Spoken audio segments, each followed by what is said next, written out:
मैं आपकी बेटी जैसी हूँ। रामलाल जी एक शिक्षक थे। वह अपनी पत्नी और बेटी के साथ रहते थे। एक बार उनकी पत्नी बहुत बीमार पड़ गई थी। वह अपनी पत्नी को अस्पताल ले गए।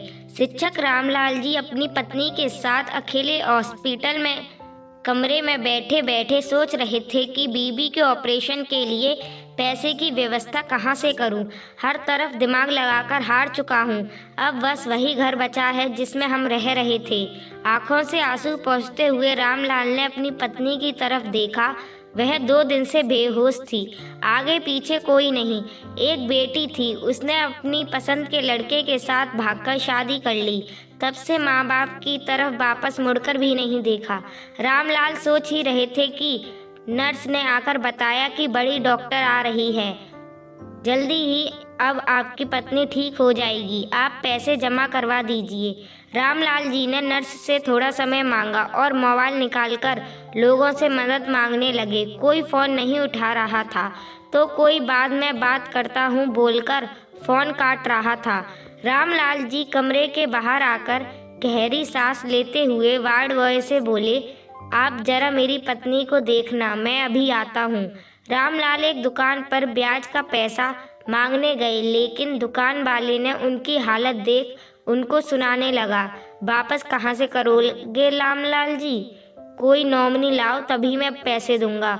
बगल में खड़ी कार से दुबली पतली महिला जो कि रामलाल जी को देख रही थी, तेजी से उनको आवाज़ लगाती है, लेकिन रामलाल जी बिना सुने तेजी से हॉस्पिटल की तरफ चले जाते हैं और वहां पर रोते हुए डॉक्टर से विनती करते हैं कि मैं पूरा पैसा जमा कर दूंगा, बस आप इलाज शुरू कर दो प्लीज़।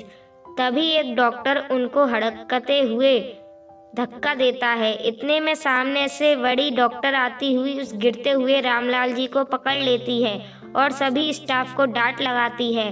डांट लगाते हुए अपने कैबिन में चली जाती है और कुर्सी पर बैठे बैठे सोचती है, आज मैं जो कुछ भी हूँ रामलाल सर की वजह से हूँ।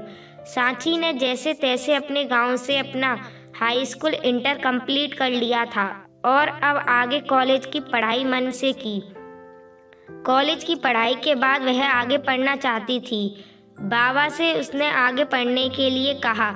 उन्होंने थोड़े बेमन के साथ हामी भरी। बाबा ने मेहनत मजदूरी करके अपनी बिटिया को शहर पढ़ने के लिए भेजा था। शहर में सांची का दाखिला भी एक अच्छे कॉलेज में हो गया। सांची ने इंटर विज्ञान वर्ग से किया था। वह एक बड़ी डॉक्टर बनना चाहती थी जो लोगों का इलाज कर सके। शहर आकर 1-2 दिन ही हॉस्टल से कॉलेज गई थी। उसे बड़ा अच्छा लगा था। अपने गांव की थोड़ी याद तो आती थी, बाबा की भी याद आती थी, लेकिन फिर भी उसे कॉलेज में अपनापन लगने लगा था। 1-2 सहेलियां भी बन गई थी और जो उसके क्लास टीचर थे वो सांची को बहुत अच्छे लगे क्योंकि उनका बहुत सरल स्वभाव था और इस वजह से वह अपनी हर बात सर को धीरे से बता पाती थी। 1-2 पीरियड लगने के बाद जब सर कभी भी फ्री होते थे तो कॉलेज के फील्ड में जाकर बैठ जाते और सांची अपने जो भी डाउट होते थे वहीं क्लियर कर लेती और सर को बोलती, एक दिन मैं डॉक्टर बनूंगी सर। वह सांची को बेटी की तरह मानते थे। सांची की पैसों से भी मदद किया करते थे, लेकिन यह बात किसी को अच्छी नहीं लगती थी। उसके गांव से 1000-2000 रुपये बाबा भेजते और जो भी कम पड़ते थे वह सर दे देते और बोलते, सांची जब तुम कमाने लगोगी पूरा पैसा वसूल लूँगा। 1 साल बीत गया। सांची का परफॉर्मेंस भी अच्छा रहा। एक दिन सर के घर में पूजा थी। कुछ स्टाफ के अलावा सांची को भी आमंत्रण किया था। स्टाफ के साथ सांची भी गई। सभी स्टाफ के जाने के बाद सर ने सांची से कहा कि रात बहुत हो गई है, अकेले कहाँ जाओगी, थोड़ी देर रुको, सब सामान व्यवस्थित करके मैं तुम्हें छोड़ने चलूँगा। सर ने सांची से कहा, खाना खा लो और कुछ मिठाई भी पैक कर लो। सांची ने खाना खाया, सर ने भी खाना खाया। खाना खाने के बाद सांची को कुछ गिफ्ट देकर सर ने हॉस्टल में छोड़ दिया। 2 दिन बाद सुबह जब सांची कॉलेज गई तो उसके बाबा कॉलेज आ चुके थे। किसी ने बाबा से शिकायत कर दी कि सांची रात को सर के साथ उनके घर पर थी। बाबा सांची से नाराज होकर उसको गांव ले जाना चाहते थे। यह बात सर को पता चली तो उन्होंने सांची के पिता से बात की। हाथ जोड़कर बोले, सांची आपकी बेटी है, आप उसका भला बुरा ज़्यादा जानते हैं, पर उसकी पढ़ाई मत बंद करिए, क्योंकि इस सब के लिए मैं जिम्मेदार हूँ। मैं सांची को अपनी बेटी जैसा मानता हूँ। मेरी भी बेटी है, बिल्कुल सांची के जैसी। वह विदेश में पढ़ती है। जब सांची को देखता हूँ तो मुझे मेरी बेटी भी याद आती है। शायद इसलिए मैं सांची की मदद भी करता हूँ कि उसको पढ़ाई में कोई दिक्कत ना हो और उसका भविष्य बन जाए। एक लड़की जब आगे बढ़ती है तो दो परिवार का विकास होता है। आपको पसंद नहीं मेरा सांची से मिलना, बोलना, मैं सब बंद कर दूंगा, पर उसकी पढ़ाई बंद मत करिए। मैं जो भी थोड़े बहुत पैसे देता था वह आपको भेज दिया करूँगा, आप उसको दे दीजिएगा। लड़की की पढ़ाई ना रुके। मैं आपके ऊपर यह एहसान नहीं कर रहा हूँ, बस यह समझ कर दूंगा कि मंदिर में कुछ प्रसाद दान दे रहा हूँ। सर के बहुत समझाने के बाद बाबा ने कॉलेज पूरा करने दिया था। पढ़ाई पूरी होते ही आगे की पढ़ाई के लिए स्कॉलरशिप भी मिल गई और दूसरे शहर जाने के बाद गांव और बाबा तो साथ रहे, लेकिन सर का साथ छूट गया। पर आज इतने साल बाद सर बाहर लड़ क्यों रहे थे? वह तो बहुत शांत और सरल थे। तभी केबिन में नर्स आकर बोली, मैडम वो ऑपरेशन कैंसिल करते हैं, बुढ़ा पैसे नहीं जमा कर रहा है, ऊपर से स्टाफ से झगड़ा भी कर रहा है। मैडम आपको इस शहर में कहीं घूमना हो तो आप जा सकती हैं। लेकिन सांची ने कहा, जो केस स्टडी किया है बहुत सीरियस है, उसकी जान को खतरा है। नर्स कौन कर बोली, मैडम खतरे के बारे में हमें नहीं उसको सोचना चाहिए।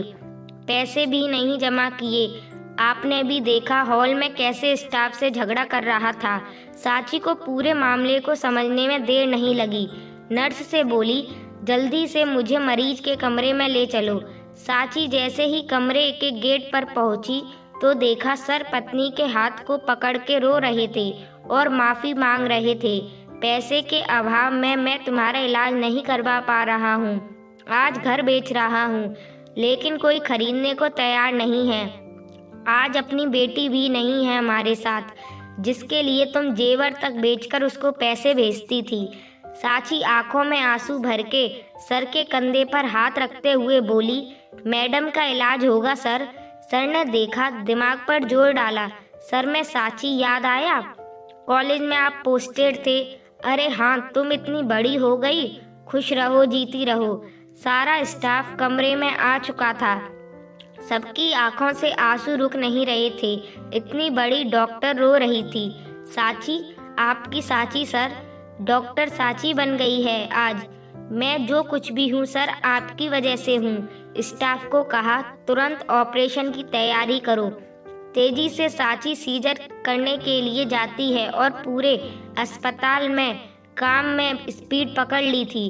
आधे घंटे बाद सांची सर के पास आकर बोली, सर मैडम एकदम ठीक है। रामलाल जी ने सांची को खुशी से गले लगाकर बोले, मैं जल्दी ही सारा पैसा चुका दूंगा, तुम्हारा यह उपकार कभी नहीं भूलूंगा। सांची ने कहा, आज मैं जो कुछ भी हूँ आपकी वजह से हूँ। पैसे की बात करके मुझे पराया मत करिए। मैं आपकी बेटी जैसी हूँ, तो बेटी ही रहने दीजिए। सांची ने स्टाफ से बोलकर रामलाल जी की पूरी व्यवस्था करवाई और एक मोबाइल फ़ोन लेकर सर को दिया। सर, यह मेरी तरफ से है, इसमें मेरा नंबर सेव है। मैं जल्दी ही आपके घर आती हूँ। आज मुझे जल्दी जाना है और यहाँ कोई दिक्कत हो तो मुझे फ़ोन कर दीजिएगा। यह मेरा नहीं, आपका हॉस्पिटल है। पूरा स्टाफ रामलाल जी के साथ किए व्यवहार पर शर्मिंदा था। सांची ने सर के पैर छुए और चली गई। आज अपनी पत्नी की जान बचाकर रामलाल जी ने आज सिंदूर का फर्ज अदा कर दिया था और ईश्वर को ध्यान करते हुए आंसू पोंछते हुए रामलाल जी आज पति होने पर गर्व कर रहे थे। दोस्तों, ऐसी ही कहानी को पढ़ने और सुनने के लिए मेरे चैनल को सब्सक्राइब और कहानी को लाइक और शेयर करें।